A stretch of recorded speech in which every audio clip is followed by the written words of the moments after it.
ഗലാത്യർ 4-1 മുതലുള്ള വാക്യങ്ങൾ. അവകാശി സർവ്വത്തിനും യജമാനനെങ്കിലും ശിശുവായിരിക്കുന്നിടത്തോളം ദാസനേക്കാളും ഒട്ടും വിശേഷതയുള്ളവനല്ല.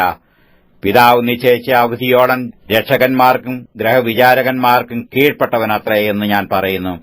അതുപോലെ നാം ശിശുക്കളായിരുന്നപ്പോൾ ലോകത്തിന്റെ ആദിപാഠങ്ങളിൽ കീഴ് അടിമപ്പെട്ടിരുന്നു. എന്നാൽ കാലസമ്പൂർണത വന്നപ്പോൾ ദൈവം തന്റെ പുത്രനെ സ്ത്രീയിൽ നിന്ന് ജനിച്ചവനായി ന്യായപ്രമാണത്തിന് കീഴെ ജനിച്ചവനായി നിയോഗിച്ചയച്ചത്. അവൻ ന്യായപ്രമാണത്തിന് കീഴുള്ളവരെ വിലയ്ക്ക് വാങ്ങിയിട്ട് നാം പുത്രത്വം പ്രാപിക്കേണ്ടതിന് തന്നെ.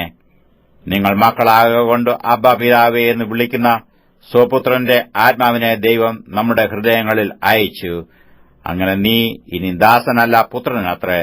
പുത്രനെങ്കിലോ ദൈവഹിതത്താൽ അവകാശിയുമാകുന്നു. എന്നാൽ അന്ന് നിങ്ങൾ ദൈവത്തെ അറിയാതെ സ്വഭാവത്താൽ ദൈവങ്ങളല്ലാത്തവർക്ക് അടിമപ്പെട്ടിരുന്നു.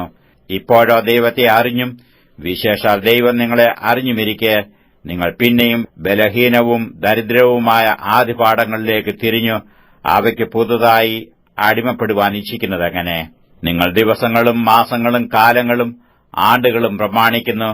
ഞാൻ നിങ്ങൾക്കു വേണ്ടി അധ്വാനിച്ചത് വെറുതെയായി എന്ന് ഞാൻ ഭയപ്പെടുന്നു. സഹോദരന്മാരെ, ഞാൻ നിങ്ങളെപ്പോലെയാകയാൽ നിങ്ങളും എന്നെപ്പോലെയാകുവാൻ ഞാൻ നിങ്ങളോട് അപേക്ഷിക്കുന്നു. നിങ്ങൾ എന്നോട് ഒരു അന്യായവും ചെയ്തിട്ടില്ല. ഞാൻ ശരീരത്തിലെ ബലഹീനത നിമിത്തം ഒന്നാമത് നിങ്ങളോട് സുവിശേഷം അറിയിപ്പാൻ സംഗതി വന്നു എന്ന് നിങ്ങൾ അറിയുന്നുവല്ലോ. എന്റെ ശരീരസംബന്ധമായി നിങ്ങൾക്കുണ്ടായ പരീക്ഷ നിമിത്തം നിങ്ങൾ നിന്നയോ വെറുപ്പോ കാണിക്കാതെ ദൈവദൂതനെപ്പോലെ ക്രിസ്തുയേശുവിനെപ്പോലെ എന്നെ കൈക്കൊള്ളുകയത്രേ ചെയ്തത്. നിങ്ങളുടെ ഭാഗ്യപ്രശംസ എവിടെ? കഴിയുമെങ്കിൽ നിങ്ങളുടെ കണ്ണ് ചൂന്നെടുത്ത് എനിക്ക് തരുമായിരുന്നു എന്നതിന് ഞാൻ സാക്ഷി. അങ്ങനെയിരിക്കെ നിങ്ങളോട് സത്യം പറയുകൊണ്ട് ഞാൻ നിങ്ങൾക്ക് ശത്രുവായിപ്പോയോ? അവർ നിങ്ങളെക്കുറിച്ച് എരിവ് കാണിക്കുന്നത് ഗുണത്തിനായിട്ടല്ല, നിങ്ങളും അവരെക്കുറിച്ച് എരിവ് കാണിക്കേണ്ടതിന് അവർ നിങ്ങളെ പുറത്തിട്ടു അടച്ചു കളവാൻ ഇച്ഛിക്കത്രേ ചെയ്യുന്നത്. ഞാൻ നിങ്ങളോടുകൂടെ ഇരിക്കുമ്പോൾ മാത്രമല്ല, എല്ലായ്പ്പോഴും നല്ല കാര്യത്തിൽ എരിവ് കാണിക്കുന്നത് നന്ന്. ക്രിസ്തു നിങ്ങളിൽ ഉരുവാകുവോളം ഞാൻ പിന്നെയും പ്രസവവേദനപ്പെടുന്നവരായ എന്റെ കുഞ്ഞുങ്ങളെ, ഇന്ന് നിങ്ങളുടെ അടുക്കൽ ഇരുന്ന് എന്റെ ശബ്ദം മാറ്റുവാൻ കഴിഞ്ഞിരുന്നുവെങ്കിൽ കൊള്ളായിരുന്നു. ഞാൻ നിങ്ങളെക്കുറിച്ച് വിഷമിക്കുന്നു. ന്യായപ്രമാണത്തിന് കീഴിരിപ്പാൻ ഇച്ഛിക്കുന്നവരെ, നിങ്ങൾ ന്യായപ്രമാണം കേൾക്കുന്നില്ലയോ? എന്നോട് പറവീൻ. അബ്രഹാമിന് 2 പുത്രന്മാരുണ്ടായിരുന്നു. ഒരുവൻ ദാസി പ്രസവിച്ചവൻ, ഒരുവൻ സ്വതന്ത്ര പ്രസവിച്ചവൻ എന്ന് എഴുതിയിരിക്കുന്നുവല്ലോ.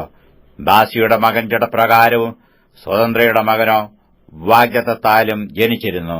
ഇത് സാദൃശ്യമാകുന്നു. ഈ സ്ത്രീകൾ 2 നിയമങ്ങളത്രേ. ഒന്ന് സീനായി മലയിൽ നിന്നുണ്ടായ അടിമകളെ പ്രസവിക്കുന്നു, അത് ഹാഗാർ. ഹാഗാർ എന്നത് അറബി ദേശത്ത് സീനായി മലയെ കുറിക്കുന്നു. അത് ഇപ്പോഴത്തെ യെരുശലേമിനോട് ഒക്കുന്നു. അത് തന്റെ മക്കളോടുകൂടെ അടിമയാലല്ലോ ഇരിക്കുന്നത്. മീതെയുള്ള യെരുശലേമോ സ്വതന്ത്രയാകുന്നു. അവൾ തന്നെ നമ്മുടെ അമ്മ. പ്രസവിക്കാത്ത മച്ചിയെ ആനന്ദിക്ക, നോവ് കിട്ടാത്തവളെ പൊട്ടിയാർക്കുക. ഏകാകിനിയുടെ മക്കൾ ഭർത്താവ് ഉള്ളവളുടെ മക്കളെക്കാൾ അധികം എന്ന് എഴുതിയിരിക്കുന്നുവല്ലോ. നാമോ സഹോദരന്മാരെ, ഇസാക്കിനെപ്പോലെ വാഗ്ദത്തത്താൽ ജനിച്ച മക്കളാകുന്നു. എന്നാൽ അന്ന് ജഡപ്രകാരം ജനിച്ചവൻ ആത്മപ്രകാരം ജനിച്ചവനെ ഉപദ്രവിച്ചതുപോലെ ഇന്നും കാണുന്നു. തിരുവെഴുത്തോ എന്തു പറയുന്നു? ദാസിയെയും മകനെയും പുറത്താക്കി കളക. ദാസിയുടെ മകൻ സ്വതന്ത്രയുടെ മകനോടുകൂടെ അവകാശിയാകയില്ല. അങ്ങനെ സഹോദരന്മാരെ, നാം ദാസിയുടെ മക്കളല്ല, സ്വതന്ത്രയുടെ മക്കളത്രേ.